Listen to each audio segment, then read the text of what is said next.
Bonjour à toutes et tous et bienvenue sur la FEP TV pour cette 3e édition du Forum économique breton en direct du Palais du Grand Large à Saint-Malo.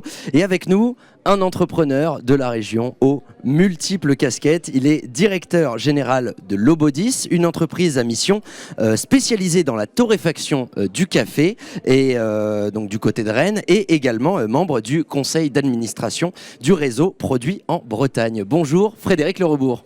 Bonjour Hugo Franceschi. Alors pour celles et ceux qui ne connaîtraient pas Produits en Bretagne, Frédéric Lerebourg, voilà, c'est ce fameux réseau qui a une marque collective qui est un logo. On voit un phare entouré de jaune avec en arrière-fond un croquis de la Bretagne. Et c'est notamment ce sigle qui certifie que tous les produits que l'on achète et qui le portent sont bel et bien produits en Bretagne, d'où le nom. Donc une Bretagne que vous voyez à 5 départements, Frédéric Lerebourg. Donc on salue nos amis du 44. Et dites-nous, Frédéric, quelle est la raison de ce réseau Produits en Bretagne ?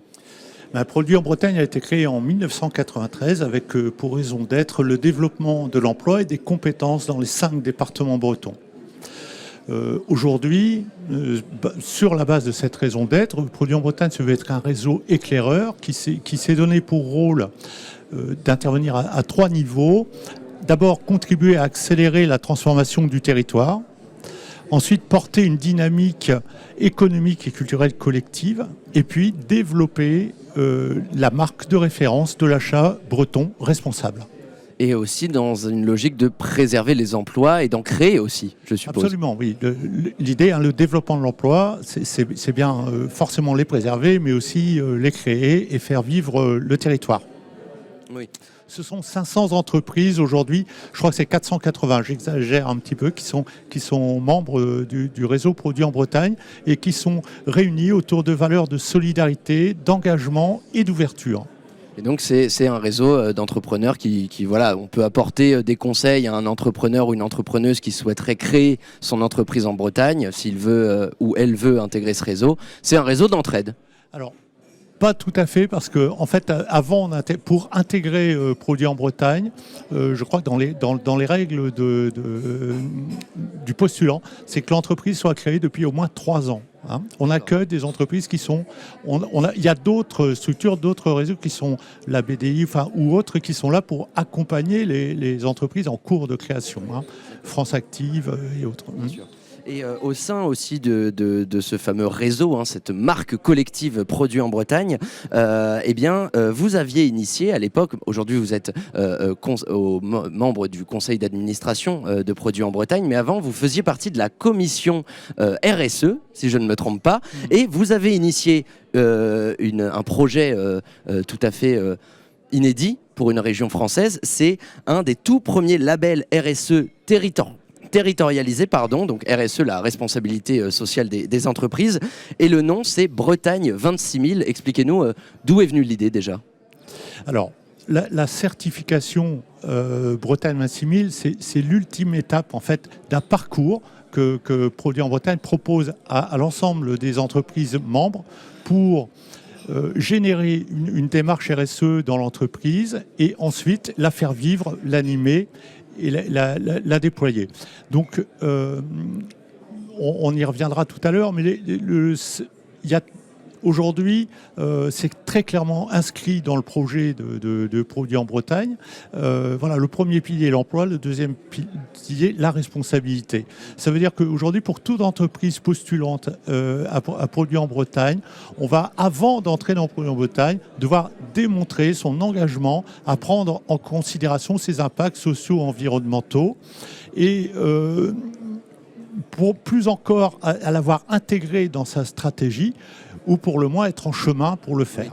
Oui, c'est-à-dire que c'est une condition pour pouvoir intégrer le réseau Produits en Bretagne. Ouais. Voilà. Donc Produits en Bretagne qui place la RSE au cœur de son engagement. Il y a une autre phase aussi à laquelle les entreprises qui participent au réseau Produits en Bretagne et qui veulent recevoir cette certification Bretagne 26 000 doivent se soumettre. C'est un rapport annuel, c'est-à-dire que vous demandez en fait dans les étapes qui permettent d'accéder à la labellisation Bretagne 26 000, il faut fournir un rapport annuel sur où on en est en matière de RSE. Oui, enfin, la certification Bretagne 26000, on va dire, on est sur une démarche absolument volontaire et très approfondie. Hein. Et qui, donc, du coup, s'adresse uniquement aux entreprises qui en font la demande et qui se considèrent arriver à un niveau de maturité, si vous voulez, dans la démarche, dans l'amélioration de leur pratique qui leur permet d'accéder à la certification. Mais avant cela, l'idée est de donc permettre aux entreprises de mettre en avant, de communiquer, si vous voulez, sur leurs pratiques et de se mettre dans une démarche d'amélioration continue de ces pratiques. Et pour cela, on propose à chaque entreprise chaque année de mettre à disposition un recueil de leurs pratiques, un recueil qui va mettre en avant les pratiques ou les actions qu'ils ont menées remarquables dans l'année dans tel ou tel domaine du développement durable. Alors ce recueil a un intérêt énorme pour le réseau. Pourquoi ? Parce qu'en fait, c'était une base de données très intéressante qui nous permet de mesurer, d'avoir une photographie de là où les entreprises sont performantes, peut-être en termes de qualité de vie au travail, peut-être moins sur le plan environnemental, peut-être qu'il y a des trous dans la raquette à gauche, à droite. Et donc, ça permet au réseau, derrière, de créer des formations, des animations, des temps d'échange dans lesquels les entreprises vont venir... Pour qu'une entreprise puisse s'inspirer d'une autre, en réalité. S'inspirer d'une autre, pas travailler ensemble et du coup faire vivre leur propre démarche. C'est d'autant plus intéressant dans le projet en Bretagne que nous sommes sur des secteurs, les entreprises, les 480 entreprises sont sur des secteurs d'activité très diversifiés et cette richesse en fait de la diversification des secteurs d'activité, de la taille des entreprises, des effectifs fait que c'est une ressource formidable pour chacun. D'autant que je suppose en fonction des secteurs, une entreprise ne va pas forcément travailler sur les mêmes aspects de la RSE, voilà, en fonction de son activité, en fonction de sa taille aussi. Donc ça permet d'avoir des points de vue très divers, plusieurs témoignages en fait de comment on accède à la RSE. Et c'est là où on va inspirer l'autre, c'est-à-dire qu'en ayant si une entreprise par exemple a un impact, a énormément de main-d'œuvre, etc. dans son activité, elle va travailler énormément sur les rapports sociaux, sur la qualité de vie au travail, etc. Et ça va pouvoir inspirer des entreprises plus petites ou venant d'autres secteurs d'activité, etc. C'est ça toute la richesse du réseau. Et aussi avec un intérêt pour la transparence, c'est-à-dire que là où souvent quelques entreprises peuvent être taxées de greenwashing, hein, souvent voilà, on voit des grands groupes qui montrent une bonne facette de leur entreprise et qui, au contraire, c'est pour cacher les points plus faibles ou du moins les pistes d'amélioration. Vous, au contraire, vous incitez les entreprises du réseau Produits en Bretagne à dire, voilà, je suis performant dans tel aspect de la RSE, là, en revanche, je dois m'améliorer. C'est-à-dire qu'il y a une idée de transparence absolue. Absolument. C'est pour moi la condition sine qua non. Pourquoi ? Parce que on est face aujourd'hui, avec tous les enjeux que l'on connaît, climatiques, environnementaux, liés au maintien de la biodiversité, liés à la croissance des inégalités sociales, etc. On a des enjeux considérables devant nous. Et ces enjeux,